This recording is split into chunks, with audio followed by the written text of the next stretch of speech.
Hey there guys, and welcome to my announcement video for Only War. It's going to be called Charlie Foxtrot, also known as Clusterfuck. It's a TTRPG game, kind of grand campaign that I'm going to be running in the 40K universe, centered around the Imperial Guard. Now, the Only War system is focused on the Imperial Guard. And the point of making this video is that I've been wanting for quite a while to give away, for people who watch me, and very specifically my Patreons, to give a little something back, for the support, because I always feel like anything I do isn't enough. And what I want to do is, this is an idea I've had for a while, which is, I want to make a grand campaign which features lots of like quick shot views of the war, and gives everyone a chance to play in the same setting, in the same kind of campaign, but as different characters, and everyone will be able to kind of like see the war progressing and affect its outcome, and these kind of things. There's going to be a way, and I'll get into that in a little bit further on down the video, that if you want to, you will be able to play, and we'll talk about that. First thing I want to do is I want to kind of go over the setting for you guys, so you get an idea of how the game is going to run and these kind of things. I have also recorded another video which will detail kind of character creation, kind of ease you into things like roles and the stats and things like that. So you're not, if you do decide to play, you're not going to go in like 100% blind. So let's start off with the, there's roll 20. Let's start off with the regiments and the setting. So I'm going to take you through, I'll take you through the world that it's going to be set on. There's going to be a war between the Imperial Guard and the Orcs. Some other stuff will probably come up, and it'll get more intricate, but starting off it's going to be very simple. So I'll take you through the setting and kind of the parameters for what you will most likely be doing in the games. And then we'll look at the regiments. There's some really interesting regiments that we've created. I'll kind of, cliff notes the regiments. So let's go down to the setting. So, Sector Unknown, I can expand upon that, but for now, it's not really important. As Imperial Guard, what you'll know is that you're on a specific planet to do a certain job, to fight orcs. So yeah, I want to keep it very broad and very easy, so you guys don't need to know a whole load about 40k to play in the game. So it's set on the planet of Gorlok. Gorlok used to be a kind of semi-industrial agricultural planet. It produced some stuff. It was kind of very bland and uninteresting. Unfortunately, it was invaded by orcs.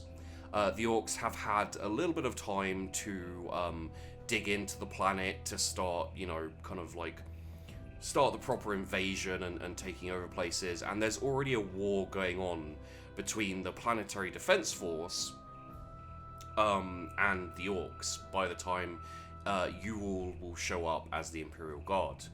Now, because the planet's kind of advantageous tactically, the Imperium wanted to put up a fight for it, but it wasn't really worth sending in the Space Marines or having an Exterminatus. So what they're going to do is they're going to send in the Imperial Navy and drop down some regiments to basically fight the orcs, or at least hold them off, until they can do something else with it. It's kind of, this is something that happens fairly often, whereby some planets will be embroiled in war for 200 years, or, more, just because it's 40k, that's what happens. So, the planet itself, fairly large, usual features, mountain ranges, lakes, seas, forests, all this kind of stuff, maybe some jungles and stuff like that. I'm keeping it very vague so that we can have lots of different settings that you guys can have fun with. There are 9 hives. Now, for those of you who don't know, hives are like big, really big cities. Think like in Lord of the Rings, you know, you have that like castle town that goes up the mountain. Think like that without the mountain, like really big, kind of almost like a huge pyramid, just with loads and loads of people living all in it. So there are 9 hives, one of which has been half destroyed by an orc rock. Now, orc rocks are like asteroids that orcs turn into basically a ballistic missile with orcs inside. A lot of the orcs die when it hits the planet, but a lot of people die when it hits the planet too. And then the orcs pour out and start invading. They have other ways of invading, but this is like a kind of a smaller sized rock. It smashed into the center of the hive, destroyed most of the upper echelons of the hive, and everyone else thinks it's destroyed. What you won't know as Imperial Guard, but what is kind of just a general setting for this thing is that the lower portions of the hive survived and are fighting for their lives against orcs. So that's going to be a really interesting place to visit if you guys get to there. Then you've got the sister hive Bastern. Oh, that should be Bastort. I can't. I'm on viewing, not editing. I'll change that later. Its closest one, it's holding out thanks to their commander.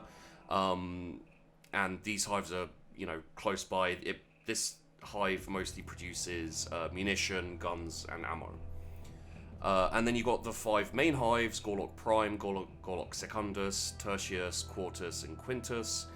And they all have different things about them. Gorlock Prime is the largest, and all of the others kind of encircle it and have different things to kind of either defend it or to supply it with. So you've got Gorlock Secundus, mostly production. It produces tanks, fighters, artillery. Tertius is where they store all of the things, so it's a bunkered hive. It's very defensive, and it stores all of the food and, you know, anything that's being transported around the world. It generally comes to Tertius and then is sent out there. So it's a bit of a hub, which could, as the war goes on, it means that there could be an interesting like power shift whereby Tertius is so defensible and has so much in terms of supplies, it could become like the most powerful hive, depending on how things go.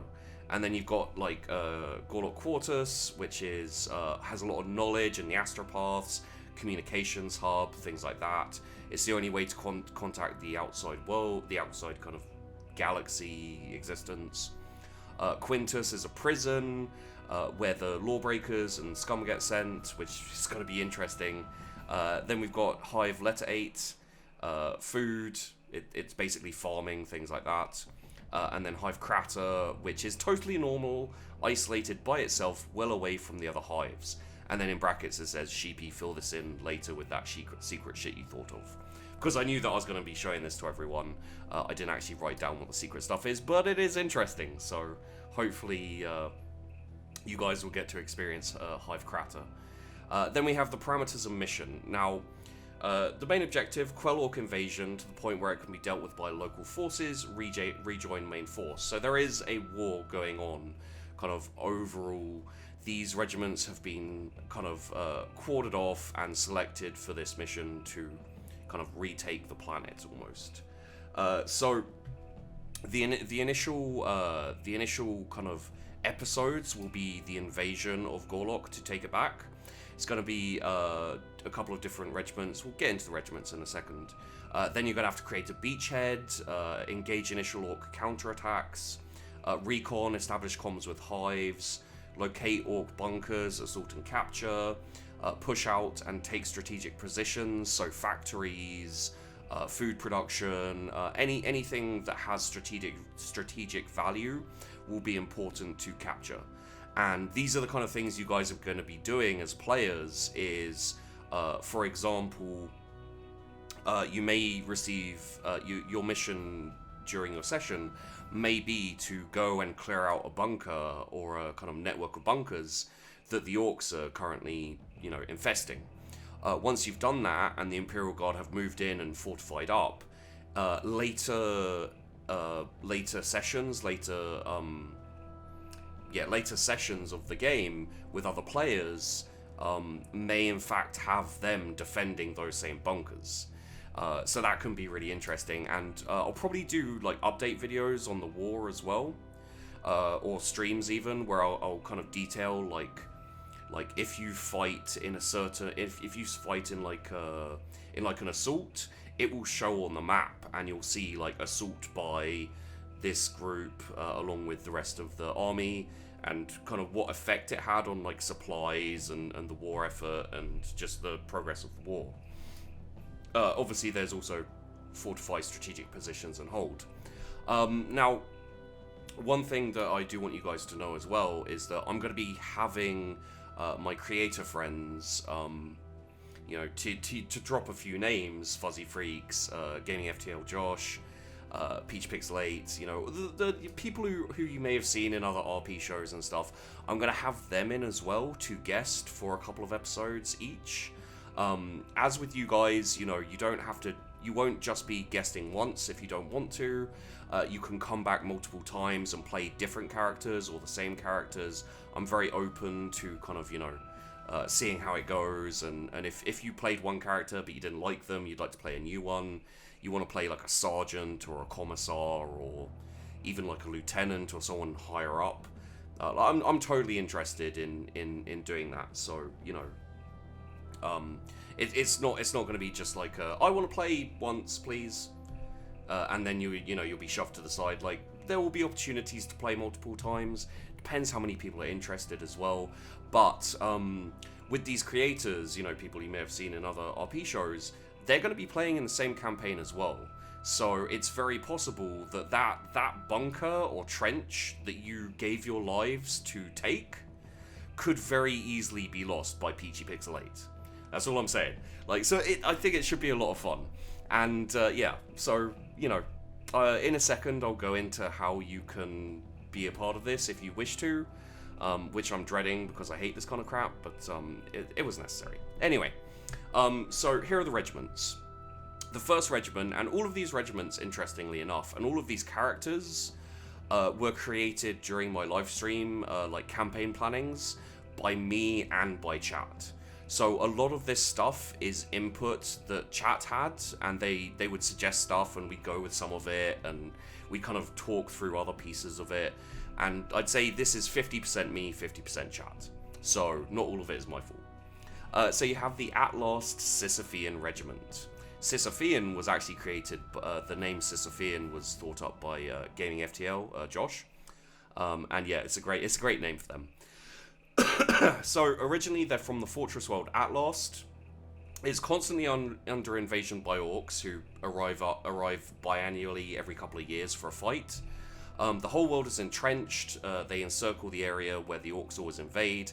The orcs always invade there because they know that is the point to have a fight, and orcs love a fight. So they just crash land in this area. They pour out, and there's a war for a few months. Sometimes they manage to push back and dig in, and they can't get them out for a few years, and more orcs come in, and it gets worse. But they are siege experts. They're good at making defenses, holding defenses. They're a little bit like space dwarves. Not actually really, because there are the squats, but they have high gravity planet, which makes them a bit shorter, a bit stockier. So yeah, that's what I mentioned there. Their uniform is a rampart helmet, basically like a very rectangular kind of shaped helmet with a nose guard. And their armors looks a very little bit like the kind of dwarf fantasy armor. So like it has like leg guards and stuff like that, very heavy armor. Their commander is in her 40s, female, bit taller, bit stronger. The idea that we had, me and chat together, was that she's kind of like the I can't remember her name, but in Overwatch, the fairly big muscled lady with the pink hair, I think it is. I'm sure you guys know who that is. If you don't, you can search for her quickly. But yeah, her name is Commander Aegis, and she is the commander of the Sisyphean regiment. She has a two-handed engraved Eviscerator, which is like a two-handed chainsword, with the word immovable on there, and then you've got tactics and emblem and stuff like this. Now the next regiment, and all of these regiments will be the regiments you guys are playing, so you can start, if you want to play, you can start thinking about characters and stuff like that.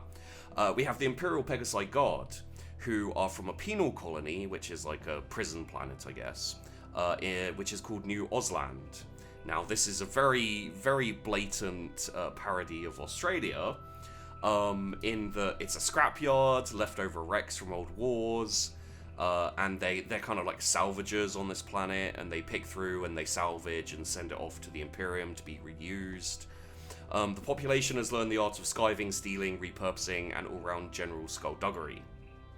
Now, the interesting thing about these guys, also one of the like special rules I set up for these guys is that their uniform is the uniform of any other regiment they're stationed with, which they then modify and improve. What that basically says is that they have no, like, Imperial Guard regiment. They nick other people's clothes and then use them and, like, modify them. So one of the things about these guys is that the reason they're called the Imperial Pegasi Guard is that they wanted to raise a kind of shock troop regiment. The Imperium did.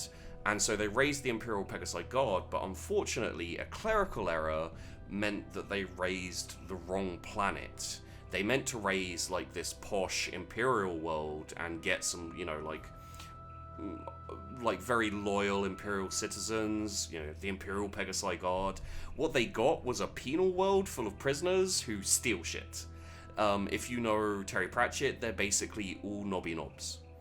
So they're really scruffy. They're not very well disciplined. They're fairly newly risen, and they're called the Imperial Pegasi Guard, and they're supposed to be like impressive shock troops, like very disciplined, very loyal. So that's what happened there, and they sold all their expensive stuff already, so they don't have like all the amazing gear and stuff. Their commander is Commander Dundee. Think Hugh Laurie in like Blackadder, things like that. Very, very upper class, very well-meaning, but a bit of a fool. No one really takes him seriously, and he hasn't realised that his regiment is made up of criminals and penal troops. He's not very observant. He's very kind of like. He's very dopey, and he's not an amazing leader. He wants to be like a heroic general who everyone adores. Unfortunately, no one really pays much attention to him, and the troops accept him as their commander because if they get rid of him, they might get someone who actually knows what's going on. So they're like, yeah, he's our commander, but we're not going to listen to him as much. And their emblem, which I really love, is a gold Pegasus on a field of azure. So yeah, that's their emblem. So that's 2 of 3. We've got 3 more left. Now we have the Imperial Line Regiment, number 2815186. How I got this number for this line regiment is I asked everyone in chat to type a number, and then that was the name of the regiment. So, Hive World, they were on a Hive World, just basically lots of population, yeah. It's called Mundus 7, and the idea behind these guys is that they're very ordinary, not really, like, there's nothing, like, extreme about them. They follow the rules, they do exactly as they're told, all of this kind of thing. But they're very... There's a certain, like, sneaky sinisterness to them. Because no one recognizes them, and no one... they all look the same, they all act the same. They don't get noticed. So when they do really well, no one really remembers. But when they do badly, no one remembers either. They just kind of slide under the radar at all times. And their uniform is full grey uniform with silver edging, looks nice and tidy. They have a dress uniform and a battle uniform as well. And their commander is Commander Smith. Serious if unremarkable man. He gets mistaken for a regular trooper, even by his own men. And the thing about him is he's so unremarkable and nobody notices him that he has walked into enemy camps and planted explosives and then just walked out and blown them up. You know, kind of Arnold Schwarzenegger style, like, here's my invite, click, kind of, and then just, you know, like, wandering out. Other commanders don't remember him. They don't remember fighting with him, like, all of this kind of stuff. He's not exactly mysterious, he's more overlooked, but he is very skilled, and so's the regiment. Like, the regiment's very, very skilled. And then their emblem is just their number, 2815186. I actually really like them. I think probably my favorites are the Imperial Pegasi Guard, because they're just so silly. But I do really like the Imperial Line Regiment number, blah blah blah blah blah. They're all quite cool, actually. Like, props to chat for really suggesting some cool ideas. So next up we have the Naboom Banshee Regiment, and like, this video is probably going to be a little bit long, and I apologize about that, guys, but I have to detail these things because I love these regiments so much. So the Naboom Banshee Regiment came about. They were the first regiment we were making, and I was like, does anyone have a name idea for the first regiment? And someone said Naboo, like Homeworld Naboo. And I was like, no, because that's just Star Wars. And in a stupid move by me, I was like, what about Naboom? And then we kind of crafted this death world after that, the death world of Naboom. And it is just littered with traps and explosives and mines and unexploded artillery shells and all this kind of thing. And it's a death world because all of the plants and animals also explode in certain ways. There are trees that let out seeds that float around and then explode and scatter seeds. Like, there are animals whose defensive mechanism is to just explode. So we've actually got a little paragraph here, you may have seen it, detailing the Banshee, which the regiment is named after. They are multi-armed ape-like creatures that have become the planet's apex predator, not through size or ferocity, but through intelligence, utilizing the explosive properties of the flora, especially their favorite, the Bango. So the Bango was originally an explosive mango that I mentioned, and I think it was Doc Gast while we were talking. He suggested it be called the Bango, so it is now the Bango. They look similar to mandrills, but with more arms, muscles, and are a bit larger. I said like bear-sized, but I think I want to shrink that down a little bit. So they're probably not quite bear-sized, but big dog-sized, at least. They have a random number of arms, and they can regrow their arms. So that's the Banshee, and that's who they're named after. So these guys, the Imperial Line Regiment, just by the way, because I forgot to say, they're a line regiment. Like, that's their speciality. They line up, they shoot. They're just kind of generals. The Imperial Pegasi Guard are recon for the most part, so they go out and they scout and they skirmish, all this kind of thing. Sorry, the Atlas Sisyphean Regiment are siege infantry. They're defensive, they dig trenches, and they defend everything, basically. The Naboom Banshee Regiment are an assault force. They have grenade launchers, and they have like det packs and things like that. So they're kind of the opposite of the siege infantry. They break through things. Their uniform is urban camo. I may change this, but yeah. Kind of like, they look a bit commando in looks, you know, kind of tank top, not Shaco, but like the beret, and these kind of things. Their commander is Commander Broadside, lots of bionics, left leg, right arm, right ear and right side of his face disfigured and missing. He's got like a metal plate attached to it. He is very quiet and dexterous, you know. He can move across a minefield, like run across it without setting off any mines. Either he knows where they are, or he can step on them and not set them off. He's a bit twitchy. No, he's not a bit twitchy. His troops are a bit twitchy. He is not. He doesn't twitch or flinch at loud noises, which is a habit that the rest of the guys have. And yeah, they're demolition experts, traps, armor destroyers, mine layers, all that kind of thing. And their emblem is a banshee throwing a bango fruit into a field of red. And then finally we have the last regiment to be made, but one I quite enjoy, and I think it would be very interesting to RP these guys. It's called Breath of the Emperor. So that's the regiment, Breath of the Emperor. They're from a special world that I created myself, called a drug world, and it's called Raver 8. Now, Raver 8 is a planet that has a lot of natural flora that can be used that in like the production of narcotics, medical and recreational.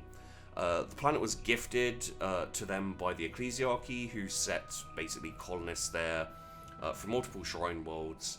And the planet is covered in a thin film of hallucinogenic and other gaseous drugs, which kind of seep into them. And they've been there for quite a while, these guys.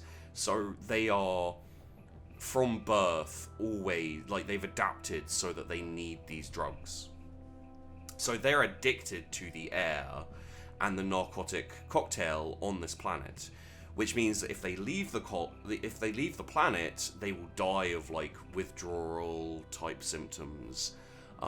They'll just die. So the way that they've worked around this for their regiment and for people, they can't really leave the planet just to go visit, go sightseeing or anything. But if they do have to leave the planet, like the more important people, they've developed a cocktail that they can breathe in, and they have like canisters and they have like medics and things like that who can constantly make the cocktail for the regiments to keep breathing in and things like that. So they have a gas mask, which if they remove it for too long, they die, pretty much. It takes a little bit of time, like you have kind of a week or so of withdrawals and horrible spasms and throwing up and things like that, and then they die. But because they're very religious, they're very zealous, they wanted to serve the Emperor and have a regiment, so they raised this regiment, the Breath of the Emperor, and they all go around with these gas masks on. Their uniform is dark and light green, purple lining, heavy armor all over with a cap and full face mask, along with chambers for the Breath of the Emperor on their backs. So they have like a little breathing apparatus, and they have extra chambers which they can slot in. Their commander is Commander Rufus Absin. Every now and then, Raver 8 produces someone who is immune to the effects of drugs, just in general. And Commander Absin is one of these people. All known toxin and drugs have no effect on him, and as such, he is able to keep a clear head and steady position, offsetting his troops. So basically, all the rest of his troops are crazed, zealous lunatics. They're a close combat infantry regiment, which means they like to get up close and personal. They tend to have like chainswords and pistols, which fire hallucinogenic bullets. So these bullets, if they hit and penetrate, it causes hallucinations in the enemy. And then they have their chainsword for when they charge in.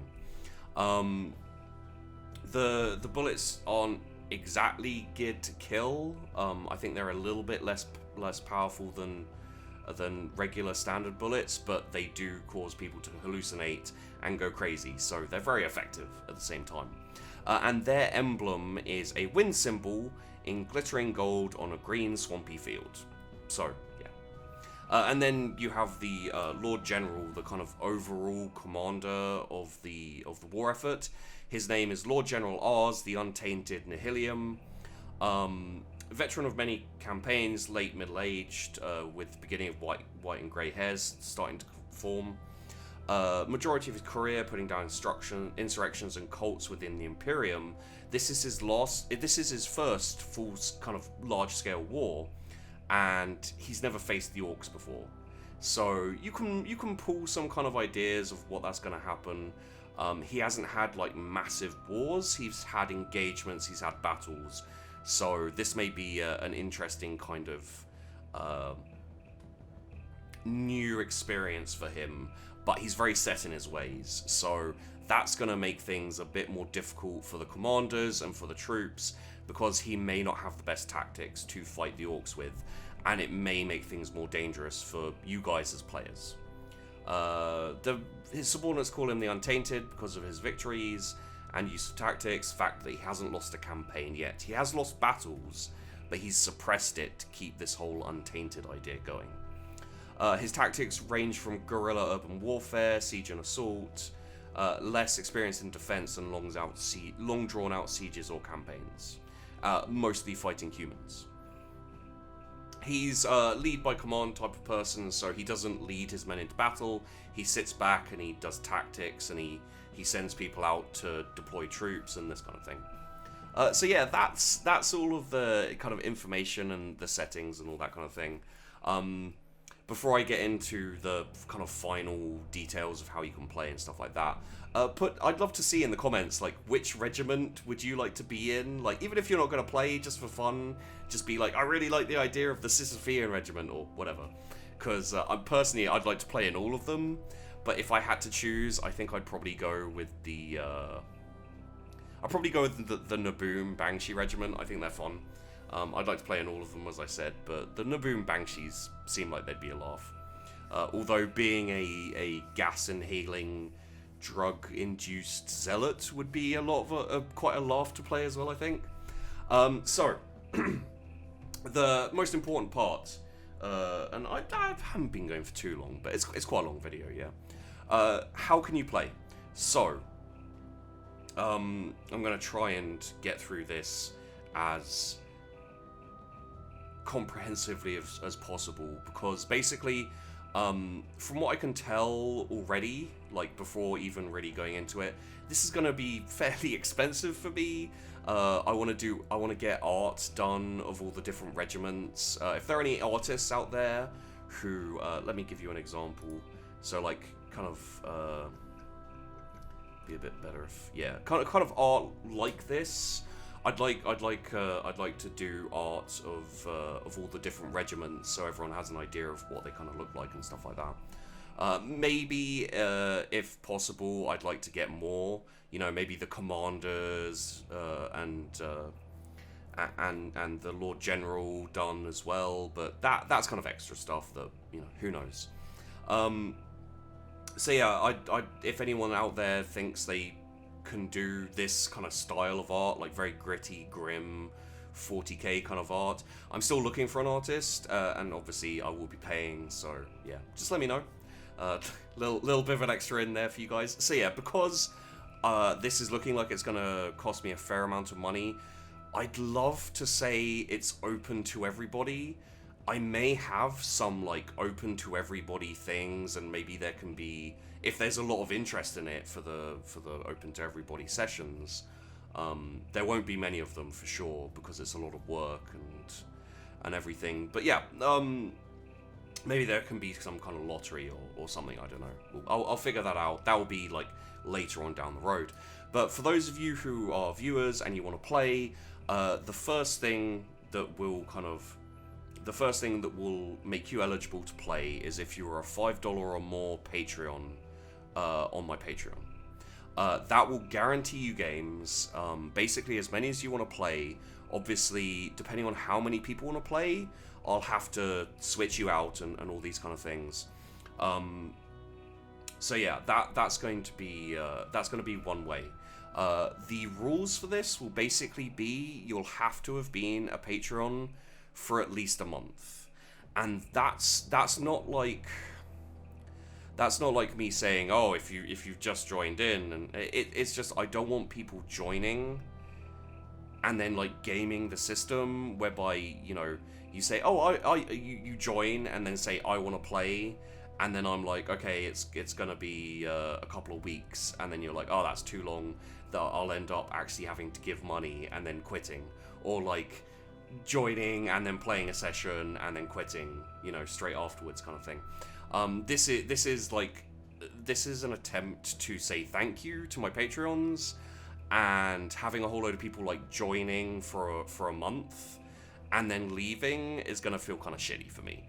So I'm trying to avoid that by basically saying, like, you have to be a Patreon for like a month, 2 months, at least, because that means that you're joining basically because you want to play.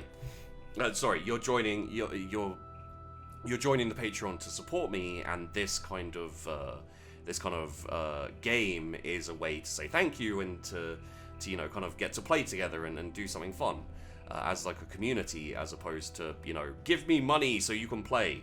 Having said that, I do want to give people the opportunity to play, but as I said, you know, some people, I understand not wanting to be a Patreon because that's like a monthly commitment, and not everyone has monthly income that they can say like, oh yes, I'll you know, I'll commit to supporting you monthly for an indeterminate amount of time.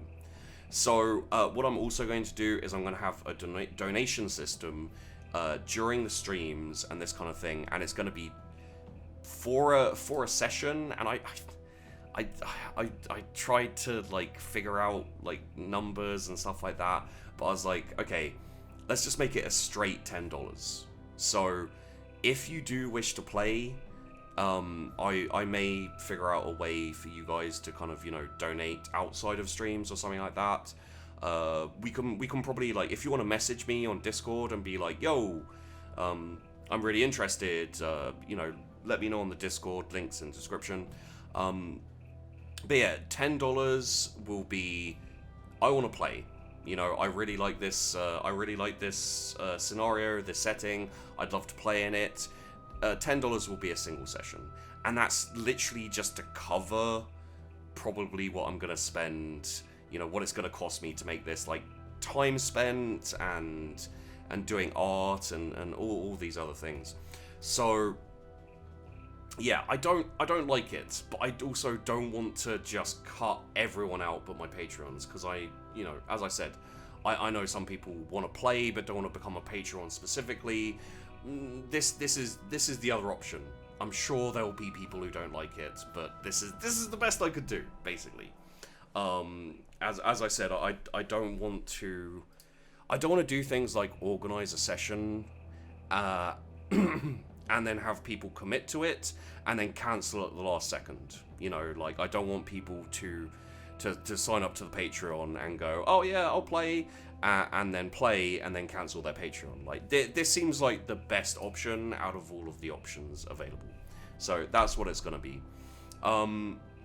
So yeah, as I said, I'd love to GM for you guys. I'd love to be able to have you guys in sessions. Primarily, this is primarily the, I guess, viewer games will be like thank you to the Patreons, but anyone else who'd like to get involved, you're perfectly welcome. I'd love to have you. I'd love to GM for you. And yeah, there was something else that I may have to come back to if I can't remember. Oh yes, there is going to be another video which I've already recorded, which is going to detail how to create a character. So if you're not comfortable with 40k setting, you don't know much about it, or the kind of system that we're using, I do go over the basic details of it, so you can get kind of like a very soft crash course into it and feel like, you know, before you join, you have a certain amount of knowledge about it. In terms of lore and stuff like that, if you've seen me GM 40k, you'll know I'm very fast and loose with lore. I'm very fast and loose with rules. I'll keep it fluid, and I'm not gonna like force you into like heavy RP or anything. I'm not gonna force you into RP or anything like that. So if you're worried about the RP aspect or the rules or the system, you know, the setting, like, none of that should be a problem. I'm very easygoing when it comes to things like that. And the one other thing that is important to say is you will need a microphone. I am not going to force any of you to I'm not going to force any of you to have like cams and you know, like the whole 9 yards. when it comes to kind of quality. But you will need a microphone to play in the games. I may, if there's a large, if there's you know, let's say 4 or 5 people who want to play but can't do microphone and can't do if there's a large amount of people who can't do microphone, what I'll probably do is try and organize like an offline session for you guys. You know, you can type and this kind of thing. We'll keep it very, very simple. But I've never GM'd for people outside of a show, so I don't really know about that. I'd have to figure it out as I go along, I guess. But yeah, again, if there's any of you who don't want to be on camera in sense of, you know, on Twitch and YouTube, I can again organize some offline sessions as well. If you want like to play offline first and then, you know, later on be on stream, I can do that too. So yeah, that's the basics of it. As I said, you know, the majority of shows will be streamed on my Twitch, and then the videos will go out on YouTube here, so you'll be able to watch them and see your heroic deaths, most likely. If you don't want to be on stream or on video, I will organise so that you don't have to be. You know, we'll do offline sessions as well if that's something that people want to do. So, yes. So yeah, all of this is going to be going on. Most likely, I'm going to aim to start it in February. I said that word wrong. I'm probably not going to edit it out. So in February, probably mid-February is the aim, but we'll see how it goes. So yeah, most likely we'll start in February, and we'll start with a creator game, so you guys can come in and watch and see if you'd like to play all this kind of stuff. If there are any problems, if there's anything you want to know, please feel free to message me. If you join my Discord, you'll be able to message me, like DM me, and let me know, like, if you want to become a Patreon but you can't for a while, but you still want to play, you know. So like, we can work something out. Like, I'm totally willing to figure it out. Just if you're not sure about anything, just message me and we can talk about it. I just wanted to kind of lay out the general idea for you guys so that you know about it, so that when it comes time to start getting people in the games, you know, you're not left surprised, basically. So yeah, there it is. Only War, Charlie Foxtrot, also known as Clusterfuck, coming to a stream and YouTube channel near you in next year, February. I think I said that word right this time. And yeah, I'd love to see you guys there. So hopefully I'll see you there. Thanks for watching, guys. I hope you enjoyed the video. There's another video, as I said, coming out probably in a couple days after this one, detailing the system a little bit, talking about character creation. I'm going to try and make it as easy as possible for you guys to, you know, slip right into the games. So don't worry about that too much. And yeah, I'll see you in the next one.